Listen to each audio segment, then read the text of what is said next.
आपको शायद बिलीव ना हो बट बहुत सारे साइंटिस्ट का ऐसा मानना है कि कुछ इस प्रकार के म्यूजिक होते हैं जिनको अगर हम हर रोज सुनते हैं केवल 10 मिनट के लिए तो हम हमारी ब्रेन पावर, हमारी मेमोरी पावर और हमारी कंसंट्रेशन पावर को भी इंक्रीज कर सकते हैं। और यहाँ पर सोचने वाली बात यह है क्या ये सच में पॉसिबल है, और अगर हाँ तो ये म्यूजिक कौन से म्यूजिक होते हैं और इन्हें सुना कैसे जाता है। म्यूजिक सुनोगे आप अच्छा फील करोगे। Music touches the limbic system or the emotional system of our brain. Regions of the brain that are involved in processing harmony. Just one aspect of music. ऐसी म्यूजिक जिससे प्रोडक्टिविटी दिमाग की बढ़ जाए। अच्छा म्यूजिक सुनना, ऐसे नहीं अरिजीत सिंह का गाना लगाया हुआ है मुझे छोड़कर जो तुम जाओगे। What's interesting is that musical training can actually change your brain structure. कि म्यूजिक बहुत मेमोराइजेशन में हेल्प करती है। Listen to some music. I'm going to see how my brain responds. अब ऐसे ऐसे गाने लगाओगे तो स्ट्रेस पाओगे। तो हाय एवरीवन, मेरा नाम है Prashant, mentor of thousands of students. अच्छा, छोटी सी एक्टिविटी से चीजों को स्टार्ट करते हैं। एक्टिविटी कुछ नहीं है, आपकी स्क्रीन के ऊपर एक इमेज आ गई होगी। अब बहुत ध्यान से सुनना, इस इमेज को आपको ध्यान से देखना है। अगर आप ध्यान से देख पा रहे हो तो आपको दिख रहा होगा जितनी भी इमेजेस है इनके अंदर वो रोटेट हो रही हैं। क्या आपको दिख रहा है? हाँ दिख रहा होगा। बट अब आपको क्या करना है ना, एक डॉट पे अपने फोकस को कंसंट्रेट करना है। मतलब किसी भी इमेज के एक सेंटर पॉइंट पे फोकस करो। वो जो ब्लैक डॉट आपको दिख रहा है ना, इस पे आपको फोकस करना है केवल और केवल 3 सेकंड के लिए। करके देखा फोकस? जब आपने फोकस करा तो क्या बाकी इमेजेस जो रोटेट हो रही थी वो रोटेट होना बंद हो गई? अच्छा नहीं हुआ था, चलो एक और बार ट्राई करो। 3 सेकंड तक फिर से फोकस करना और अब आपको दिखेगा जितनी भी इमेजेस थी वो रोटेट होना बंद हो जाएंगी। इस बार तो हो गया होगा ना? सोच पा रहे हो ये हुआ क्यों है? ये इसलिए हुआ क्योंकि आपका जो ब्रेन है वो ऐसी इमेजेस को एनालाइज नहीं कर पाता। बट जब आपने एक पॉइंट पे फोकस करा तो आपके ब्रेन ने बहुत इजीली सारी इमेजेस को एनालाइज कर लिया और आपका ब्रेन समझ गया कि ये पर्टिकुलर इमेज है कैसी। बट मेरा सवाल तुमसे ये नहीं है, मेरा सवाल तुमसे ये है कि अगर मैं तुमसे ये बोलूं इस इमेज के सेंटर पॉइंट जो ब्लैक पॉइंट है उस पर आपको फोकस करना है, तो आप कितने सेकेंड तक उस पॉइंट पे अपने फोकस को रख सकते हो? कितने सेकंड तक रख सकते हो? एक बार ट्राई करें। चलो इमेज में आपके सामने ला रहा हूं, वीडियो को पॉज कर देना और आपको फोकस्ड रहना होगा।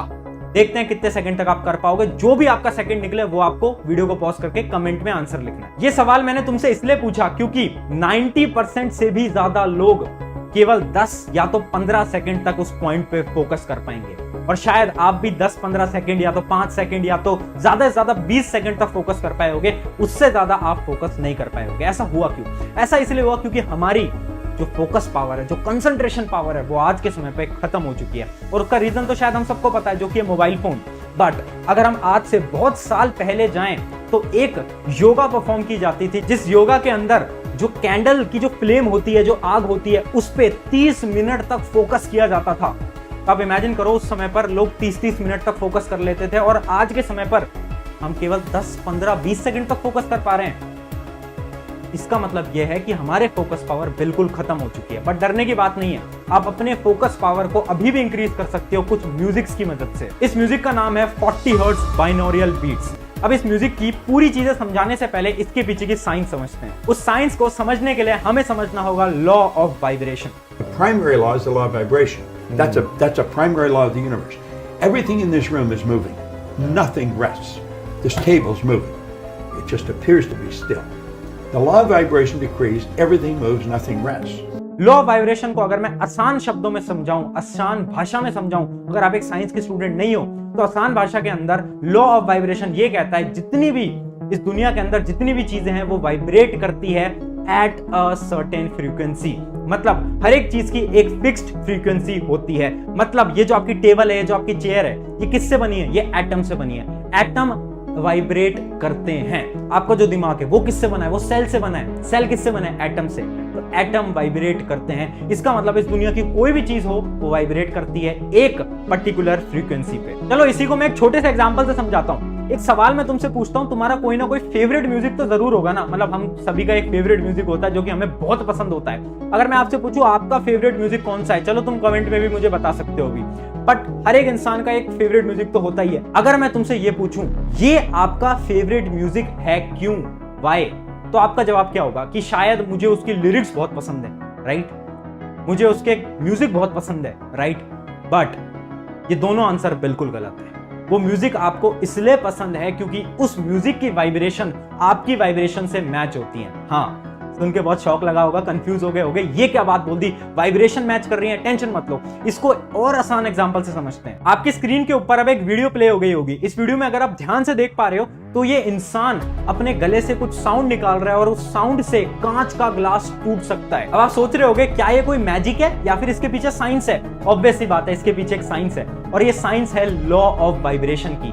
ये इंसान बेसिकली कर क्या रहा है, इसको थोड़ा सा साइंटिफिक टर्म्स में समझते हैं। ये इंसान अपने गले की मदद से एक साउंड रिलीज कर रहा है और वो जो साउंड है ना उसकी एक पर्टिकुलर फ्रीक्वेंसी है और जो साउंड की फ्रीक्वेंसी है ना वो जो ग्लास के जो एटम्स है ना उनकी फ्रीक्वेंसी से मैच होती है। और जब ये दोनों फ्रीक्वेंसी मैच होती हैं तो वो जो ग्लास के एटम्स होते हैं ना उनकी वाइब्रेशन इंक्रीज हो जाती है और वो टूट जाते हैं। अगर मैं इसको और आसान शब्दों में समझाऊं तो लॉ ऑफ वाइब्रेशन ये कहता है कि इस दुनिया के अंदर हर एक चीज वाइब्रेट करती है और अगर किसी भी चीज पे एक सेम फ्रीक्वेंसी का साउंड डाला जाए जिस फ्रीक्वेंसी से उसके एटम वाइब्रेट कर रहे हैं तो उस बॉडी का वाइब्रेशन भी तेज हो जाता है। जैसे कि आपने इस वीडियो के अंदर देखा, क्योंकि उस इंसान ने अपने गले से सेम फ्रीक्वेंसी का साउंड निकाला जिससे कि वो जो कांच का ग्लास था उसकी फ्रीक्वेंसी मैच हो गई और उसके वाइब्रेशन इंक्रीज हो गए और वो टूट गई। इसी को एक और वीडियो से समझते हैं। जैसे कि आप इस वीडियो के अंदर देख पा रहे होगे, ये एक इंस्ट्रूमेंट है। इस इंस्ट्रूमेंट के अंदर हम एक पर्टिकुलर फ्रीक्वेंसी का साउंड सेट करते हैं। जैसे ही हम एक साउंड सेट करते हैं तो हो क्या रहा है ना, जितने भी पार्टिकल्स नीचे रखे हुए हैं वो पार्टिकल्स का जो वाइब्रेशन है वो इंक्रीज हो जाता है और वो पार्टिकल मूव करने लग जाते हैं। तो आई होप तुम्हें ये तो समझ आ गया होगा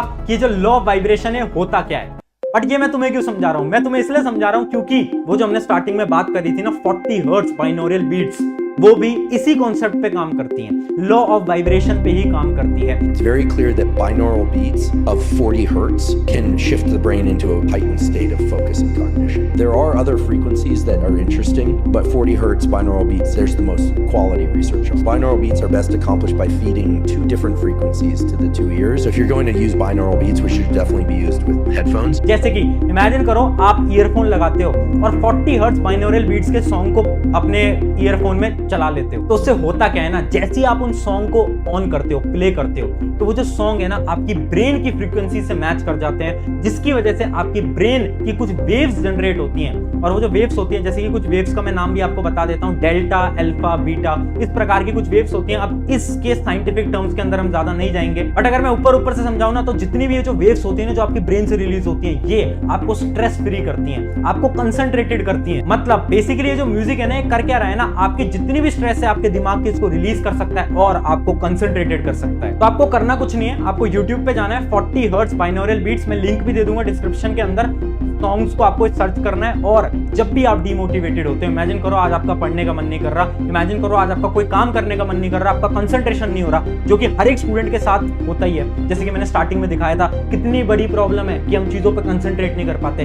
ये जो प्रॉब्लम है ना इसका बहुत सिंपल सोल्यूशन है, कुछ नहीं करना है, यूट्यूब पे जाओ, सर्च करो 40 हर्ट्ज बाइनोरियल म्यूजिक और उस म्यूजिक को ईयरफोन लगा लेना और उस म्यूजिक को चलाओ और सुनो केवल 10 मिनट के लिए, केवल 10 मिनट के लिए। और आपकी जितनी भी स्ट्रेस है, जितनी भी आपकी एंग्जाइटी है और जितनी भी आपका जो कंसंट्रेशन आप नहीं कर पा रहे, ये सारी प्रॉब्लम खत्म हो सकती है। बहुत लोगों को शायद ये लग रहा होगा ये जो टेक्निक्स है ना ये कोई नई टेक्निक्स हैं, बट ये नई टेक्निक्स नहीं है, ये वैदिक टाइम से चली आ रही है। अगर आप बहुत सारी वेद पढ़ोगे उसके अंदर एक टर्म का आपको लिखा हुआ मिलेगा, उस टर्म का नाम है साउंड ट्रीटमेंट, जो कि बहुत सालों पहले हुआ करता था।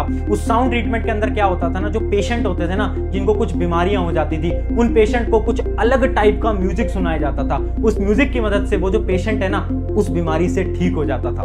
तो ये आज की कहानी नहीं है, बहुत सालों से चली आ रही है। मतलब ये जो 40 हर्ट्ज बाइनोरियल बीट्स है ना ये सच में वर्क करती हैं। अगर आपको यकीन नहीं होता तो मैं बस इतना बोलूंगा, अगले 7 दिन जब भी आपको स्ट्रेस फील हो, जब भी आपको ऐसा लगे कि अब मेरा काम करने का मन नहीं करना, कुछ नहीं करना है, YouTube पे जाना है, वीडियो डाउनलोड करनी है और उस गाने को सुन लेना है। अगर आपको इसके बारे में और जानना है तो मैं बहुत सारी लिंक्स आपको डिस्क्रिप्शन में दे दूंगा, जहां पर आप जितने भी न्यूरो साइंटिस्ट हैं जिन्होंने इसके बारे में बताया उनकी वीडियोस देख सकते हो, उनके आर्टिकल पढ़ सकते हो, आप जाकर बिल्कुल अपनी रिसर्च कर सकते हो। बट एक चीज याद रखना, इन म्यूजिक को तभी सुनना जब आपको सच में नीड हो। ऐसा नहीं कि 24 घंटे ईयरफोन लगा के घूम रहे हो और यही गाने सुने जा रहे हो, ऐसा नहीं करना है। हमें केवल इन्हें तब सुनना है जब हम सच में डिमोटिवेटेड हैं, जब हमारा बिल्कुल कंसंट्रेशन में मन नहीं कर रहा है या फिर हमारा पढ़ाई में बिल्कुल मन नहीं लग रहा है। तो आई होप कि आपको बेसिक टर्म्स में समझ आ गया होगा कि ये जो 40 हर्ट्ज बाइनोरियल बीट्स होती हैं वर्क कैसे करती हैं, इनके पीछे की साइंस क्या है और ये कैसे आपको बहुत ज्यादा इंटेलिजेंट बना सकती हैं, कैसे आपकी ब्रेन पावर को इंक्रीज कर सकती हैं। तो अब मर्जी आपकी है, रोज केवल 10 मिनट ट्राई करोगे तो शायद